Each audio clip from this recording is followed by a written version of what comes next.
In the mid-19th century, a Frenchman named Léon Foucault became famous for swinging pendulums and claiming their consequent motions were proof of the Earth's diurnal rotation.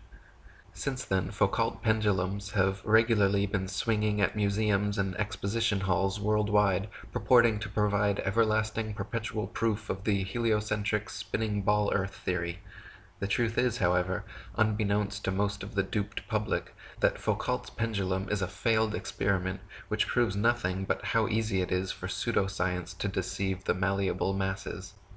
Lady Blunt says, "This pendulum, modern scientists tell us, affords a visible proof that we are living on a whirling globe, which, according to a work on science, now before me, is spinning upon its so-called axis at the rate of over 1,000 miles an hour at the equator, and in addition to other motions is rushing on an everlasting tour around the sun, the diameter of which is said to be 813,000 miles, and its weight 354,936 times greater than the Earth, from which it is said to be about 93 million miles distant, at the rate of over 1,000 miles per minute.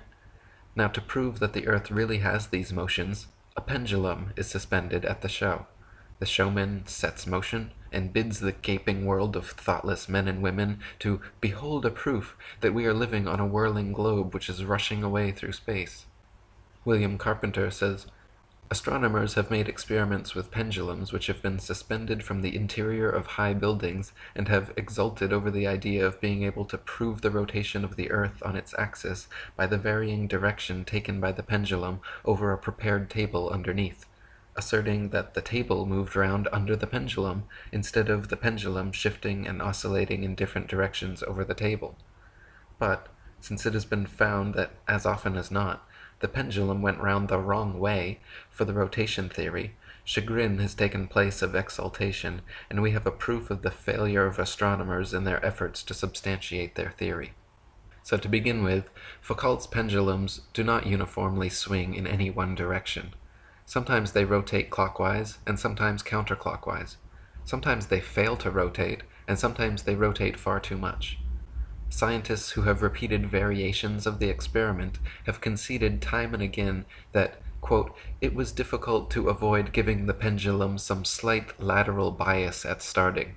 The behavior of the pendulum actually depends on 1. The initial force beginning its swing, and 2. The ball and socket joint used, which most readily facilitates circular motion over any other. The supposed rotation of the Earth is completely inconsequential and irrelevant to the pendulum's swing. If the alleged constant rotation of the Earth affected pendulums in any way, then there should be no need to manually start pendulums in motion. If Earth's diurnal rotation caused the 360-degree uniform diurnal rotation of pendulums, then there should not exist a stationary pendulum anywhere on Earth." Samuel Rowbotham says, "First, when a pendulum constructed according to the plan of Mr. Foucault is allowed to vibrate, its plane of vibration is often variable, not always. The variation, when it does occur, is not uniform, is not always the same in the same place, nor always the same either in its rate or velocity, or in its direction. It cannot therefore be taken as evidence, for that which is inconstant cannot be used in favor of or against any given proposition. It therefore is not evidence and proves nothing. Secondly, if the plane of vibration is observed to change, where is the connection between such change and the supposed motion of the Earth? What principle of reasoning guides the experimenter to the conclusion that it is the Earth which moves underneath the pendulum, and not the pendulum which moves over the Earth? What logical right or necessity forces one conclusion in preference to the other? Thirdly, why was not the peculiar arrangement of the point of suspension of the pendulum specially considered in regards to its possible influence upon the plane of oscillation?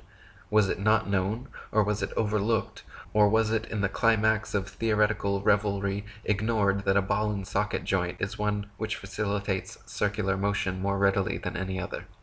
Lady Blunt says, "We believe, with all due deference to the pendulum and its proprietor, that it proves nothing but the craftiness of the inventor, and we can only describe the show and showman as deceptions. A thing so childish as this pendulum proof that it can only be described as one of the most simple and ridiculous attempts to gull the public that has ever been conceived. It has been said that the pendulum experiment proves the rotation of the Earth, but This is quite impossible, for one pendulum turns one way, and sometimes another pendulum turns in the opposite direction.